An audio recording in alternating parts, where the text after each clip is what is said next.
오늘 에베소서 6장 10절에서 20절까지 봉독을 해드렸습니다. 여기 보면 영적인 싸움에 대해서 말씀하고 있습니다. 영적인 전투에 대해서 말씀하고 있는 것입니다. 이 전투에서 이기기 위해서는 반드시 전신갑주를 입어야 된다는 것입니다. 그래야 승리할 수 있다고 말씀하고 있습니다. 분명한 사실은 우리의 싸움은 혈과 육이 아니라고 했습니다. 총칼을 들고 싸우는 것이 아니고 주먹질을 해서 싸우는 것이 아니라 영적인 싸움이기 때문에 영적인 무기를 가지지 아니하면 이 싸움에 승산이 없는 것입니다. 그러면 영적인 무기가 무엇입니까? 오늘 본문 말씀을 보게 되면 바로 진리요, 그리고 믿음이요, 그리고 복음이요, 구원이요, 성령이요, 기도요, 말씀이라고 소개하고 있습니다. 이런 영적인 전투에 있어서 동원될 신의 무기들을 하나님께서 낱낱이 소개하면서 이 모든 것들을 갖출 때에 전신갑주로 말씀하고 있는 것입니다. 그런데 오늘 본문 말씀을 보면 이 많은 무기 가운데 특별히 강조하고 있는 무기가 있습니다. 2번, 3번 중복해서 강조하고 있는 무기가 있습니다. 그 무기가 뭐냐? 기도와 말씀의 무기라고 하는 것을 보여주고 있습니다. 먼저 말씀의 무기를 성경에서 소개하고 있는데 14절에 보면 진리, 17절에 하나님의 말씀, 19절에 말씀을 주사, 이렇게 3번씩이나 강조하면서 무기 가운데 말씀의 무기가 정말로 필요한 무기고, 이 무기를 들지 않고서는, 갖추지 않고서는 영적인 전쟁에 승산이 없다고 하는 것을 우리에게 보여주고 있는 것입니다. 그 다음에 강조되고 있는 무기가 뭐냐? 기도입니다. 18절에 있는 말씀을 보면 기도, 그 다음에 간구, 성령 안에서 기도하고 깨어 구하라, 여러 성도를 위해서 구하라. 19절에 보면 또 나를 위하여 구할 것은 기도, 계속해서 강조하면서 영적인 무기에 있어서 기도만큼 중요한 무기가 없다고 하는 것을 우리에게 보여주고 있는 것입니다. 영적인 전투에서 이길 수 있는 사람이 누구입니까? 전신갑주를 입은 사람입니다. 전신갑주 중에서도 어떤 무기를 가져야 되겠습니까? 양손에 한쪽은 말씀의 무기, 한쪽은 기도의 무기, 이 두 무기를 우리 양손에 들려진다고 한다면 마귀와의 싸움에서 승리할 줄 믿습니다. 영적인 전투에서 승리자가 될 줄 믿습니다. 그래서 먼저는 말씀을 가져라, 말씀의 무기를 지녀라, 말씀을 드리도록 하겠습니다. 성도들은 모름지기 하나님의 말씀으로 무장해야 될 줄 믿습니다. 하나님께서 모세에게 말씀을 주셨는데 모세는 그것을 받아 적었습니다. 그게 바로 모세오경입니다. 하나님께서 선지자를 불러가지고 선지자들에게 말씀을 주었습니다. 선지자들은 그 말씀을 받아 적었습니다. 그 말씀이 선지서입니다. 그리고 하나님께서는 사도들을 불러가지고 그들에게 말씀을 주었습니다. 그들이 말씀을 적었습니다. 그 말씀이 바로 신약 성경입니다. 이렇게 성경 66권으로 계시를 마감했습니다.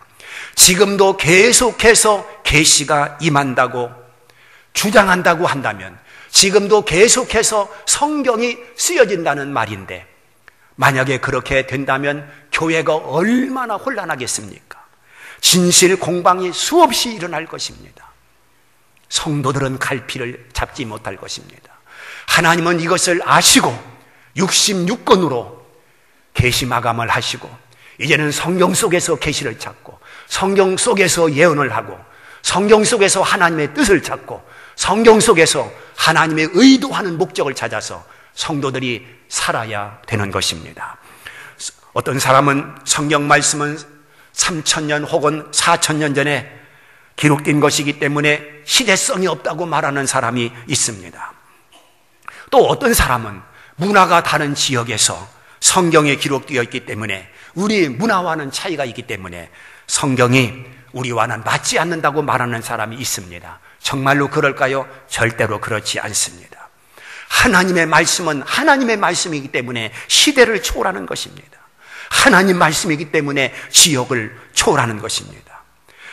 성경에 기록된 하나님 말씀은 3, 4천 년 전의 말씀이 아니라 오늘도 살아계셔서 기록된 말씀을 통해서 우리에게 말씀하고 계시는 것입니다.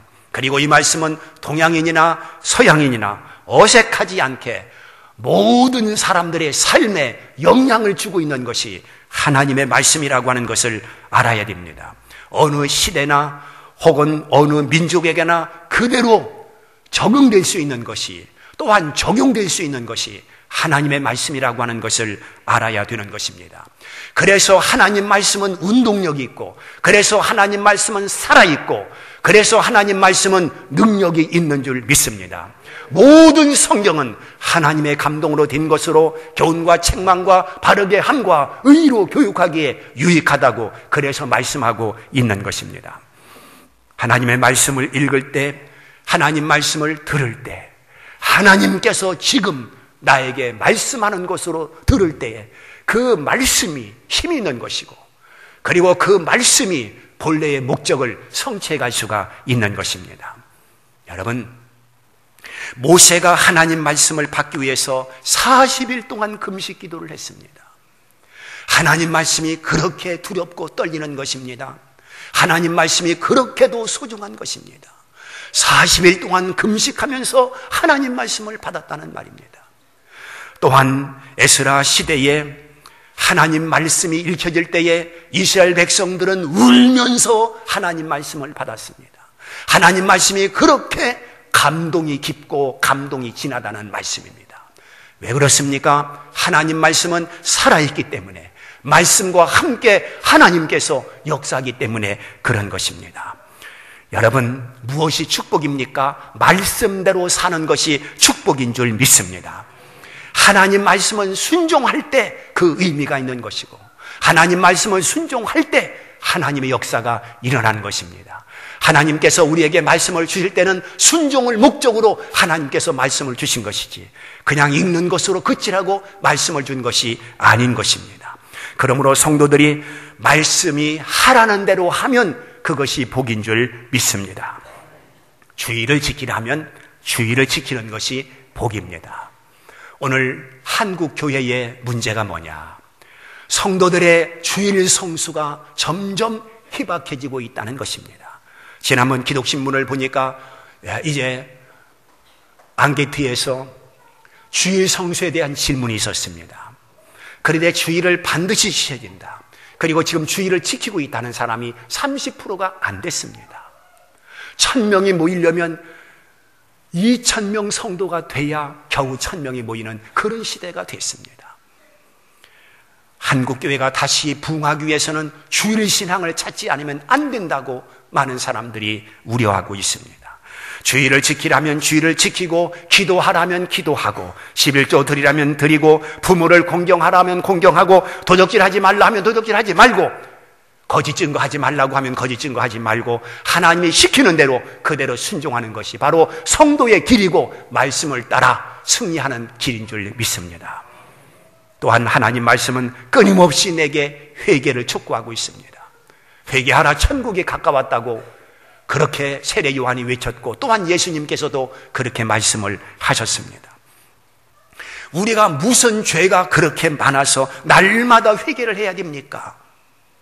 여러분, 우리가 말씀대로 살지 못한 것을 하나님 앞에 회개해야 되는 것입니다.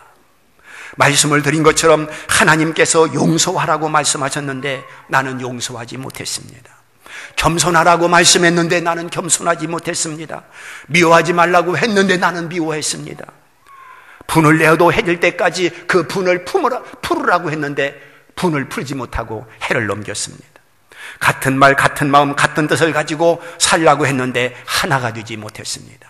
교회가 하나 되지 못하고 가정이 하나 되지 못하고 있습니다. 음란하지 말라고 했는데 음란했습니다. 시기하지 말라고 했는데 시기했습니다. 술 취하지 말라고 했는데 술 취한 적이 있습니다. 우리가 말씀의 거울 앞에 내 자신을 비추면 안 걸리는 것이 없습니다. 걸리는 것이 있으면 하나님 앞에 인정하고 하나님 앞에 회개하여 하나님께서 우리를 통해서 하시고자 하시는 주의 거룩한 뜻이 드러나야 되는 것입니다. 우리는 말씀을 앞에 놓고 묵상해 보면 우리는 이렇게 고백할 수밖에 없습니다. 하나님, 나는 죄인입니다. 나를 긍휼히 여겨 주시옵소서. 하나님, 내 손 잡아 주옵소서. 하나님, 나와 함께 하시옵소서. 우리는 이렇게 기도할 수밖에 없는 연약한 자들인 것입니다. 하나님의 말씀은 생명의 양식인 줄 믿습니다. 밥을 먹지 않으면 육체적으로 허약해집니다. 밥을 먹지 않고 우리의 육신이 어떻게 살 수 있겠습니까? 우리의 영혼이 살기 위해서는 반드시 영혼의 양식인 하나님의 말씀을 먹지 않고서는 살 수 있는 방법이 없는 것입니다. 영적으로 왜 무기력해집니까? 영적으로 왜 허약한 가운데 있습니까? 그것은 하나님의 말씀으로 내가 충족하지 못하기 때문에 그런 것입니다. 그러므로 우리는 날마다 하나님 말씀을 먹는 일에 게을러서는 안 되는 것입니다. 그래서 영적으로 충만한 성도들, 세상을 이길 수 있는, 마귀 권세를 물리칠 수 있는 담대한 그런 성도들로 있어야 되는 것입니다. 주일날 1시간 말씀을 듣는 것으로는 부족하다고 생각해야 됩니다. 주일날 1시간 설교, 1시간 말씀을 가지고 일주일 동안 어떻게 세상에 나가서 승리할 수가 있겠습니까? 1시간 말씀을 가지고는 부족합니다. 그러므로 공집회마다 참석해서 더 말씀을 듣기를 욕심 부려야 되는 것입니다. 그래야 우리가 영적으로 무장이 되는 것이고 세상을 이길 수 있는 담대한 성도가 될 수가 있는 것입니다. 주일 신자만으로는 영적인 전투에서 이기기가 어렵다, 그런 말입니다. 말씀으로 무장하기를 주의 이름으로 축원합니다. 하나님의 말씀으로 전신갑주를 입어야 됩니다. 하나님 말씀의 무기를 한 손에 들어야 됩니다. 그래야 승리자가 될 수가 있는 것입니다. 오늘날 말세 지말이 돼서 영계가 혼탁하고 악한 영들이 어떻게 하면 성도들을 무너뜨릴까? 우는 사자처럼 삼킬 자를 두루찾고 있는 이런 시대에 정상적인 교회에서 하나님 말씀을 바르게 듣고 바르게 배우고 있다고 하는 것은 엄청난 축복으로 알아야 됩니다. 우리나라는 얼마나 사이비가 많은지 모릅니다. 이단들이 많은지 모릅니다. 이설들이 많은지 모릅니다. 성도들이 갈피를 잡을 수 없을 정도로 여기저기 헤매고 영적으로 방황하는 이런 시대에 우리가 살고 있습니다. 오늘 우리가 하나님 말씀을 바로 듣고 그 말씀을 바로 붙들고 산다고 하는 것이 축복이라고 여겨야 되는 것입니다. 두 번째 무기가 무엇입니까? 기도하라, 이렇게 말씀을 하고 있습니다. 영적인 전투에서 기도가 왜 그렇게 중요하냐? 다른 무기들은 다 방어 무기입니다. 그러나 오직 기도는 공격 무기인 것입니다. 오늘 영적인 전쟁에 있어서 승리하기 위해서 진리도 필요하고 믿음도 필요하고 복음도 필요합니다. 구원의 확신도 필요합니다. 말씀도 반드시 필요하다고 말씀을 드렸습니다. 그러나 이러한 무기들은 방어 무기입니다. 그러나 기도는 공격 무기이기 때문에 악한 마귀 권세와 싸울 때 다른 무기를 다 소유했다 할지라도 기도의 무기가 없으면 악한 마귀와 싸워서 이기기가 어려운 것입니다. 대적하기가 어려운 것입니다. 악한 마귀와 싸워서 이기기 위해서는 반드시 기도라는 무기를 앞세울 때 가능한 것입니다. 마귀의 권세를 무너뜨릴 수 있습니다.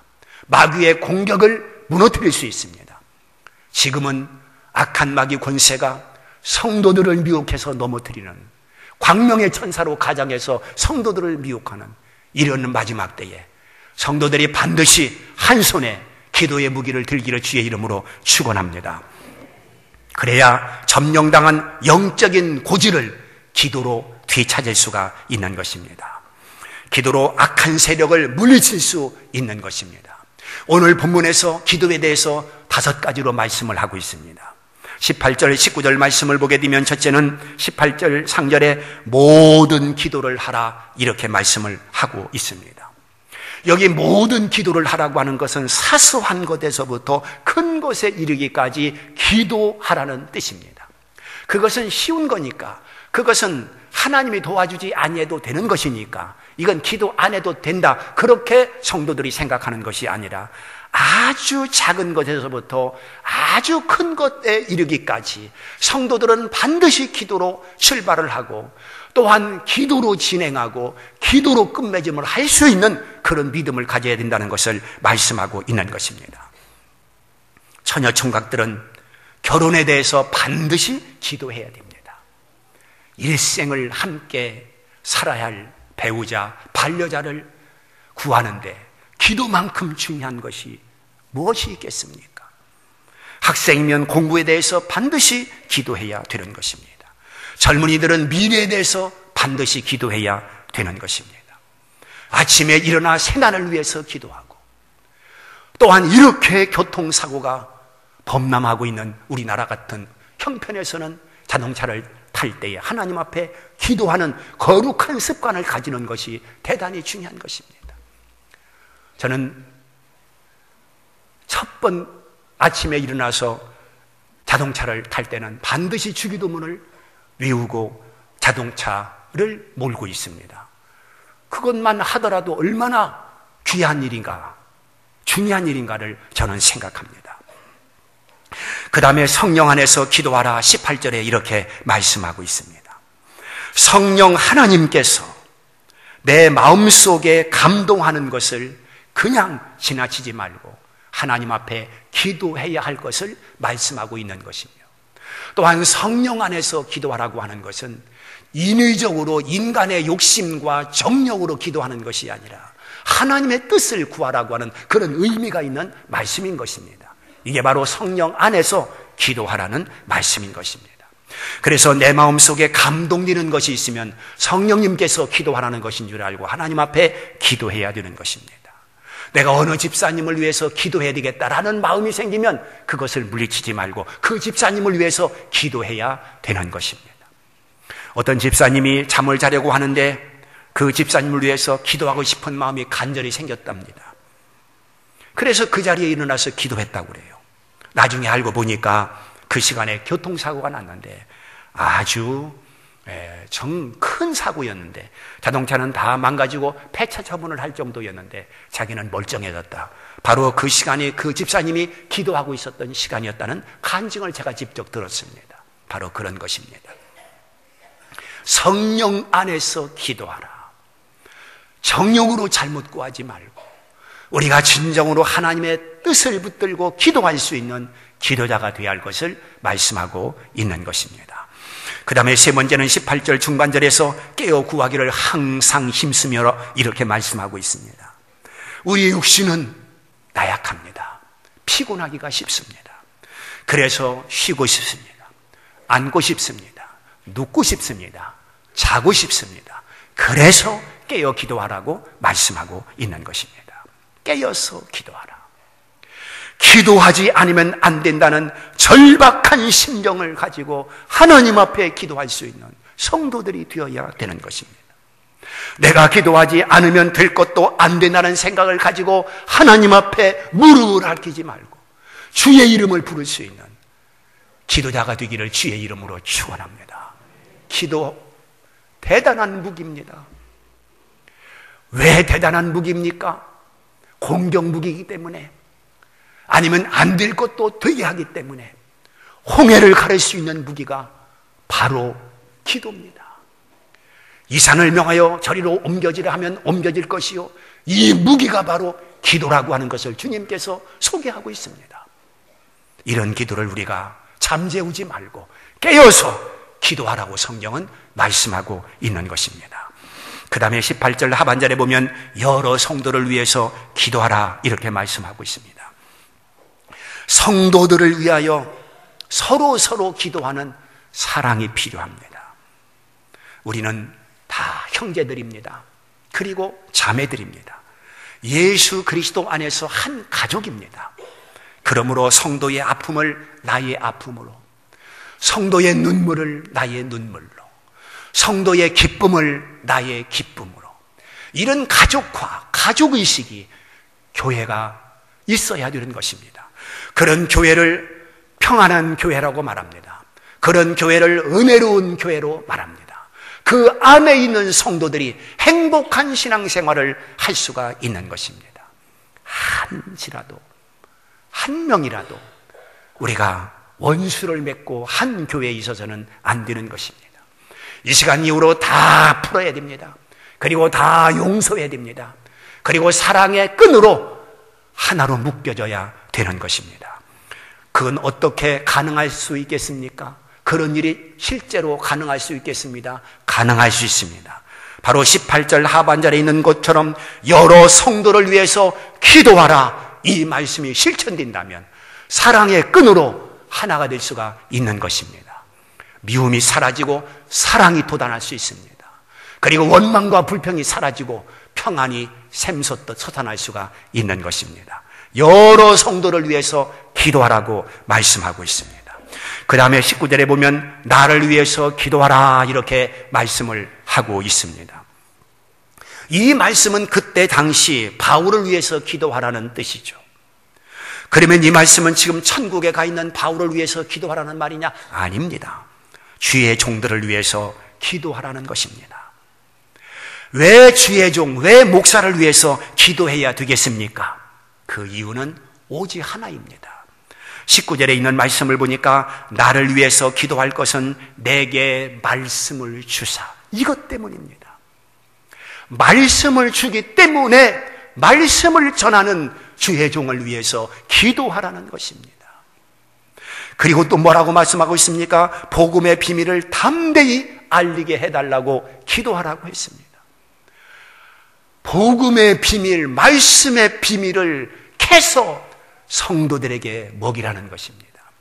그래서 저는 기도할 때에 그렇게 기도합니다. 하나님, 말씀의 높이와 말씀의 길이와 그리고 말씀의 넓이와 말씀의 그 깊이가 어떠한지를 깨달아 성도들에게 증거할 수 있게 해달라고. 고린도전서 12장에 성령의 은사가 나오는데 하나님 저에게 지혜의 말씀과 지식의 말씀을 주셔서 이 말씀을 믿음으로 증거하여 능력이 나타나게 해달라고 하나님 앞에 기도하고 있습니다. 교회에 필요한 것은 말씀이고 성도들에게 필요한 것은 말씀이고 그것은 기도를 통해서 얻어지는 것이기 때문에 그렇게 하나님 앞에 기도하지 않을 수가 없는 것입니다. 말씀을 증거하는 담임 목사가 쓰러지면 안 됩니다. 그래서 기도가 필요한 것입니다. 은혜로운 말씀을 증거할 수 있도록 복음의 비밀을 담대히 파헤쳐서 증거할 수 있도록 성도들의 기도가 절실히 필요하다고 하는 것을 본문에서 말씀하고 있습니다. 사도 바울처럼 능력 있고 성령 충만하고 사도 바울처럼 성경을 기록할 수 있는 능력 있는 사람도 성도들의 기도가 필요했기 때문에 나를 위해서 기도해달라고 그때 그 당시에 그렇게 요구하고 있지 않겠습니까? 사랑하는 성도 여러분, 우리는 여러 성도를 위해서 서로 기도할 책임이 있습니다. 그리고 주의 종을 위해서 기도할 책임 또한 있다고 하는 것을 기억해야 될 것입니다. 미움이 생기면 은혜가 단절되고 또한 기도가 단절됩니다. 그러므로 사랑의 마음을 달라고 우리가 하나님 앞에 기도하며 서로를 위해서 기도할 수 있는 성도들이 돼야 될 줄 믿습니다. 우리는 영적인 전투 현장에 서 있는 사람들입니다. 이 영적인 전투에서 승리하기 위해서 전신갑주가 필요합니다. 복음도 구원도 그리고 말씀도 기도도 다 필요합니다. 그 가운데서 한 손에는 말씀의 무기, 한 손에는 기도의 무기, 이 무기를 가지고 영적인 전투에서 승리할 수 있는 모든 성도들이 될 수 있기를 주의 이름으로 축원합니다. 기도하겠습니다.